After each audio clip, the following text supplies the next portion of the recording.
Resignation to my party, both as a DA member and as a member of the KZN legislature.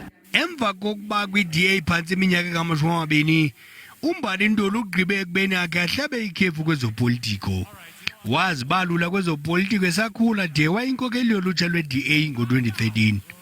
uNkosazana Ntuli uzibandakanya nomkhozo weenkokheli ezimnyama ezilityekeza iqela leDA kutsha nje ibingubongani baloyi owayengusodolophu waseMidvaal. uNtuli uthi akatyhilizwanga uyazihambela. I've decided of my own volition that for my own personal growth and my own trajectory in terms of what I see as being the role that I play in the country, to step back. iDA kwelikamthaniya imothulile umnqwazi ngegalelo lakhe. I think Mbali is a dynamic young lady and she resonates with people. Nakubeni ngatyhilizwanga kodwa ukubaleka kweenkokheli ezimnyama kwi-DA ngathi zibaleka inyoka endlini kuthetha kuthini. The current exodus of leaders that has taken place is really starting to spell, I don't want to say the end of the party, but the end of the party as we've known it.